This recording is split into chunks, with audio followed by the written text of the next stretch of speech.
Hello students, welcome back to the site of resonance. In the previous lecture we have discussed about the nature of the sound wave, that it was a longitudinal wave in which sound travels in the form of compressions and rarefactions. We have seen that it requires material medium to travel with the help of that bell jar experiment.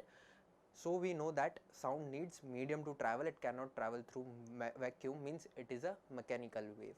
Then we have also seen that how sound is produced. Sound is produced due to the vibrations. In human beings, sound is produced by the vocal cords which are present in the larynx. So in larynx there are vocal cords. When when air passes through the slit, that is the narrow gap between the vocal cords, they vibrate the vocal cords and sound is produced. Today we will going to see is the characteristics of sound. So beginning with the characteristics of sound.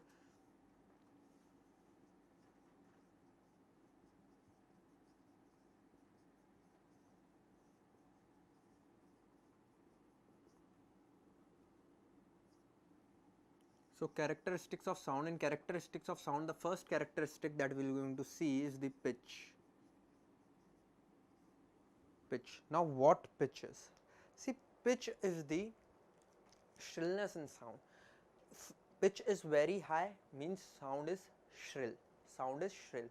And if pitch is low, means sound is hoarse. अब shrill का मतलब तीखापन. Shrill का मतलब क्या है? तीखापन. अगर पिच बहुत ज़्यादा है तो साउंड श्रिल होगी, तीखी होगी. और अगर पिच कम है तो साउंड कैसी होगी? होर्स होगी, मतलब थोड़ी सी भारी टाइप आवाज़ होगी. For example, humming of bee. Humming of bee is like, so this is a very sharp sound, मतलब बहुत ही श्रिल साउंड है, बहुत तीखी साउंड है. That is high pitch sound. It is high pitch sound. So humming of bee is a very high pitch sound, and high pitch means it is shrill. Voice of girls. Girls' voice are generally shrill, means they are also high pitch. And what are low pitch sounds? Sounds which are hoarse in nature, like roar of a lion. Roar of a lion. So lion की दहाड़ means शेर की दहाड़. Roar of lion is a very high pitch sound. Voice of man is also a low pitch sound. Roar of lion is also a low pitch sound, means it is a hoarse sound. Similarly, voice of man, it is also a hoarse sound. It's low pitch. Why? थोड़ी सी भारी होती है. कैसी होती है? भारी, तीखी नहीं होती. जो साउंड तीखी होती है उसको हम श्रिल कहते हैं, like humming of bee, girls voice. So pitch, if pitch is high, pitch is high, then shrillness will be high. And if pitch is low, if the pitch is low, then it will be a hoarse sound. Okay, यहाँ पे shrillness कम हो जाएगी, यहाँ पे shrillness ज़्यादा है, यहाँ hoarseness कम हो जाएगी, ये वे होर्स साउंड होएगी. So this is about pitch. This is about pitch. अब now pitch depends on which characters, pitch depends on which term. Pitch depends on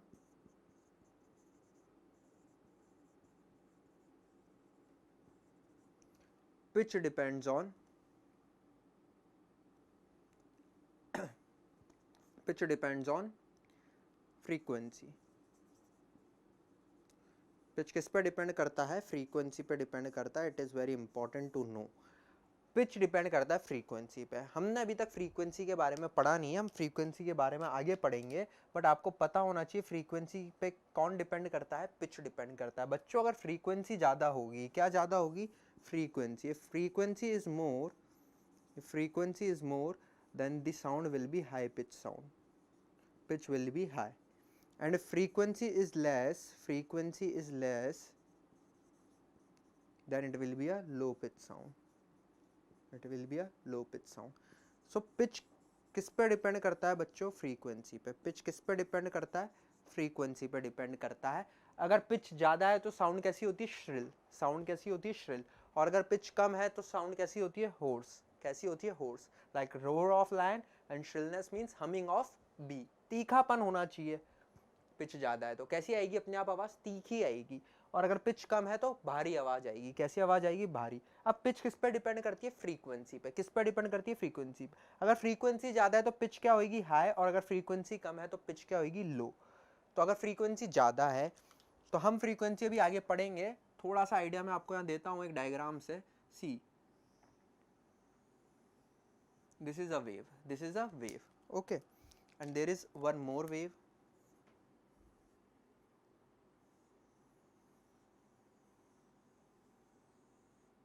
See, number of waves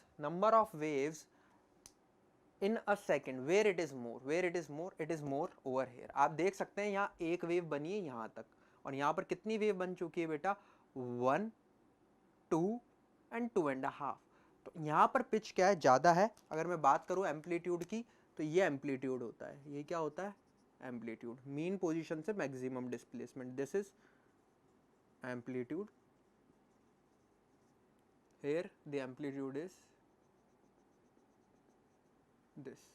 so amplitude मैंने दोनों में लगभग same रखा है, तो amplitude दोनों में सेम है, बट यहाँ पे नंबर ऑफ वेव्स ज़्यादा प्रोड्यूस हो रही है. अगर number of waves in a second ज़्यादा प्रोड्यूस होती है तो वो फ्रीक्वेंसी कहलाती है, मतलब फ्रीक्वेंसी ज़्यादा है. Frequency is the number of waves produced in a second. तो यहाँ पर वेव्स ज़्यादा है और यहाँ पर वेव्स कम है, तो फ्रीक्वेंसी यहाँ की ज़्यादा. ये हाई पिच साउंड है. ये कैसी साउंड है बच्चों, this is a high pitch sound. Why? Because frequency is high, frequency is more, and this is a low pitch sound. Why? Because frequency is less. हम frequency पे detailed में बात करेंगे जब हम frequency पढ़ेंगे, आगे हम पढ़ेंगे. बस अभी आपको ये जानना है कि पिच किस पे डिपेंड करता है, फ्रीक्वेंसी पे. अगर फ्रीक्वेंसी ज़्यादा है तो पिच ज़्यादा, मतलब तीखापन ज़्यादा, श्रिल साउंड है. और अगर पिच कम है तो फ्रीक्वेंसी कम है, मतलब कैसी साउंड है, होर्स साउंड है, भारी आवाज़ है. ये भारी आवाज़ को रिप्रेजेंट कर रहा है क्योंकि यहाँ पर पिच कम है, यहाँ पे फ्रीक्वेंसी कम है क्योंकि, और यहाँ पे पिच ज़्यादा है, ये श्रिल साउंड बता रहा है क्योंकि यहाँ पर फ्रीक्वेंसी भी ज़्यादा है. Okay, so this was about pitch. Now let's move to the second topic, that is amplitude. Sorry, loudness, that is loudness. See, loudness is the, you know, loud sound means तेज आवाज. कैसी आवाज, तेज. So loudness depends on amplitude. loudness किस पर depend करती है, it depends on amplitude.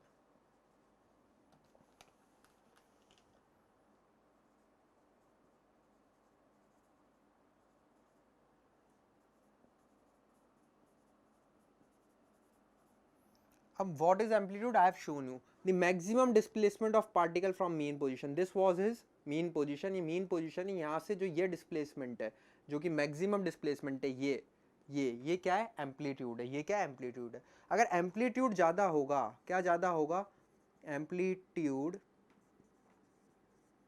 is more, then loudness will be more.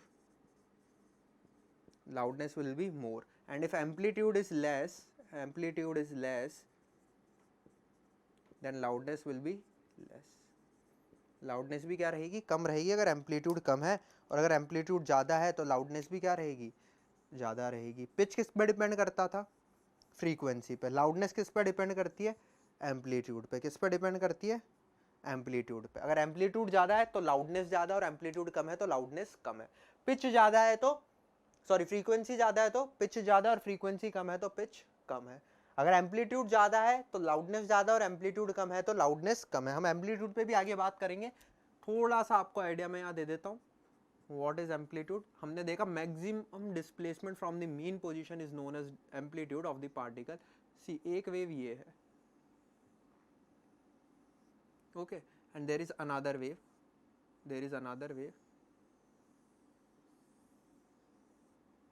is another wave like this. Okay, like this. See, amplitude is this value, this is known as amplitude, the maximum displacement from the mean position. This is amplitude, these are the amplitude. Here amplitude is more, you can see the maximum displacement from mean position is more here. So this is loud sound, loudness is more. Here loudness is more. Why? Because amplitude is more. And here loudness is less. Why? Because amplitude is less. तो loudness किस पर depend कर रही है, amplitude पे. अगर amplitude ज़्यादा होगा तो आवाज़ ज़्यादा लाउड होगी, और अगर एम्पलीट्यूड कम होगा तो आवाज़ कम लाउड होगी। लेकिन फ्रीक्वेंसी किस पे, पिच किस पर डिपेंड कर रहा था, फ्रीक्वेंसी पर। अगर फ्रीक्वेंसी ज़्यादा है तो पिच ज़्यादा, और फ्रीक्वेंसी कम है तो पिच कम है। फ्रीक्वेंसी मतलब होता है श्रिलनेस, कितनी श्रिल। अगर पिच ज़्यादा है तो श्रिल ज़्यादा है, सॉरी पिच मतलब होता है श्रिलनेस, पिच ज़्यादा है तो श्रिलनेस ज़्यादा है, और पिच कम है तो श्रिलनेस कम है, मतलब साउंड कैसी है, होर्स है। ठीक है, let's move now forward to the third term which is known as quality, third characteristic which is quality.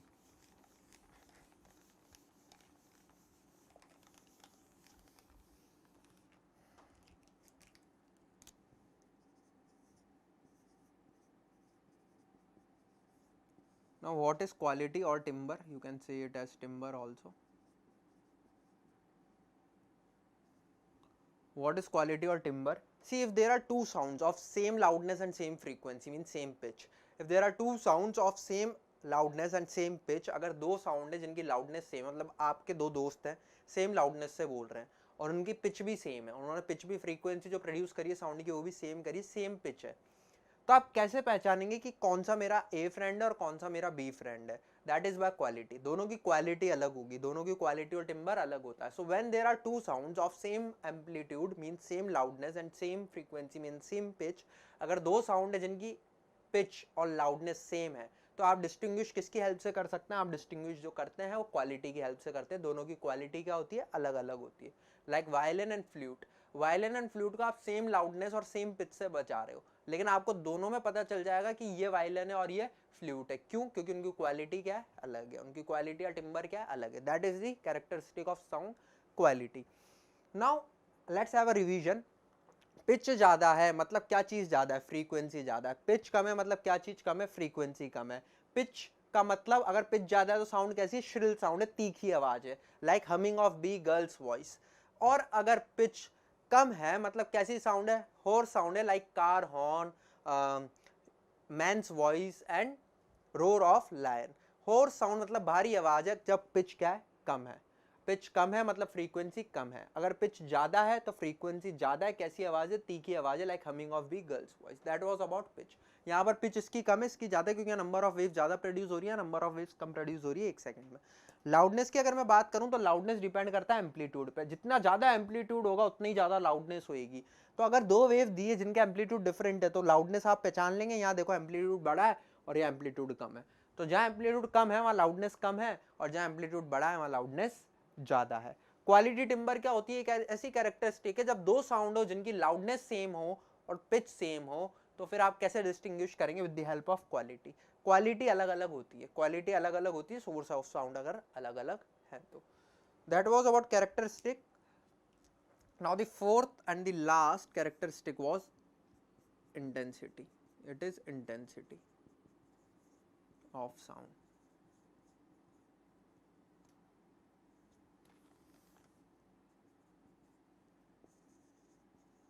Now see what is intensity. See intensity को आप ऐसे समझे, there is N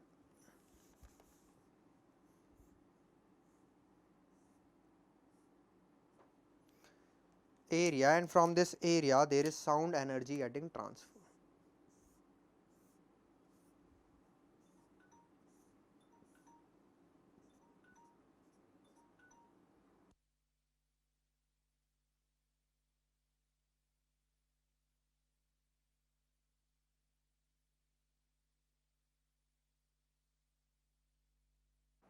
So there is sound energy getting transferred like this.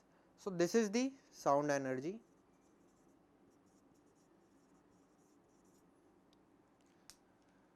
and area is unit area. Area is unit area. अब आप समझे, unit area में से unit time में, कितने टाइम में? यूनिट टाइम में जितनी एनर्जी पास होगी that is known as intensity. That is known as intensity of sound. The sound energy passing through unit area in unit time is known as intensity. मान लीजिए 1 metre square area है, unit area मतलब 1 metre square, अगर ऐसा unit में बात करो, unit time means 1 second. तो 1 मीटर स्क्वायर एरिया में 1 सेकेंड, 1 मीटर स्क्वायर एरिया में 1 सेकेंड में से कितनी साउंड एनर्जी उसके परपेंडिकुलर पास होगी? कैसे पास होगी? Perpendicular. That is known as intensity. इसको मैं इंटेंसिटी बोलूंगा। वापस समझे इंटेंसिटी क्या है। 1 मीटर स्क्वायर एरिया मतलब यूनिट एरिया में से 1 सेकंड में कितनी साउंड एनर्जी परपेंडिकुलरली पास कर रही है, that is known as intensity of sound. Sound energy passing through unit area in unit time perpendicularly is known as intensity of sound. इसको हम क्या बोलते हैं, साउंड की इंटेंसिटी बोलते हैं, that is known as intensity of sound. तो अगर मैं इंटेंसिटी की बात करूं तो आप लिख सकते हो इंटेंसिटी, आप लिख सकते हो intensity equals to sound energy, intensity equals to sound energy.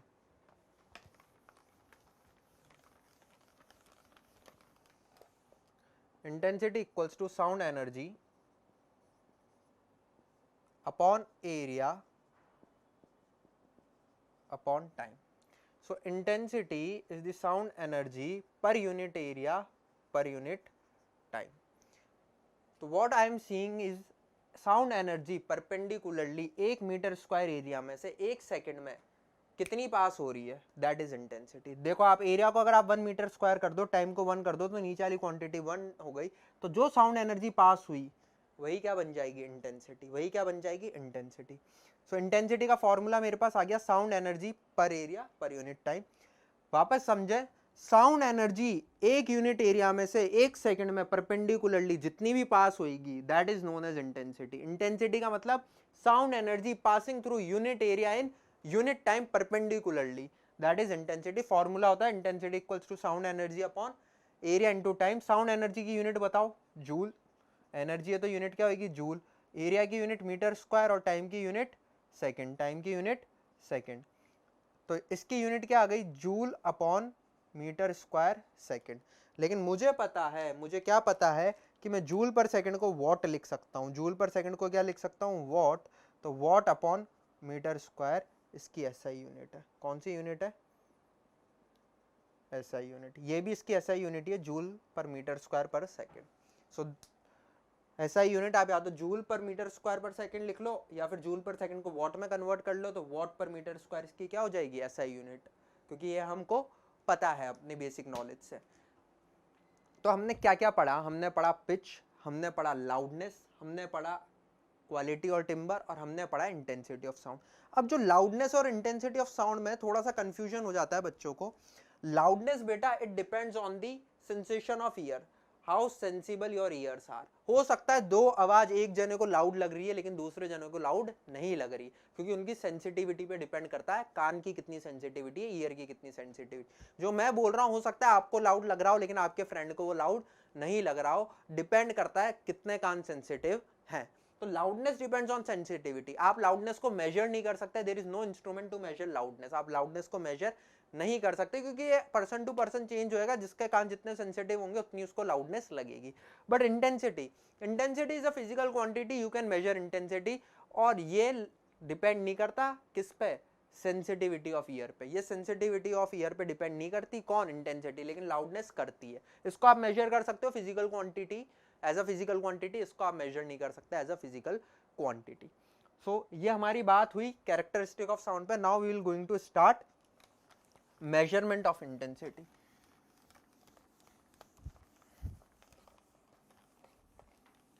Now let's see measurement of intensity.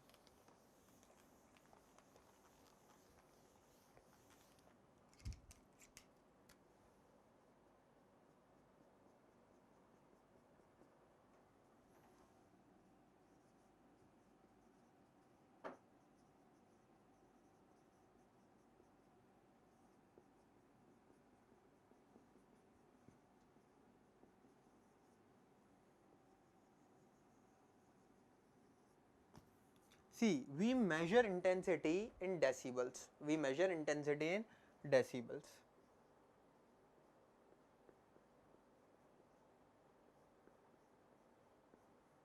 हम किस में मेजर करते हैं इंटेंसिटी को, डेसिबल्स में मेजर करते हैं। किस में मेजर करते हैं बच्चों इंटेंसिटी को, डेसिबल्स में मेजर करते हैं। ओके, हम इंटेंसिटी को मेजर करते हैं डेसिबल्स में।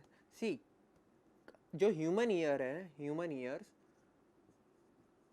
they can pick up sound from 10 decibel to 180 decibel, but 50 to 60 is good for human ear.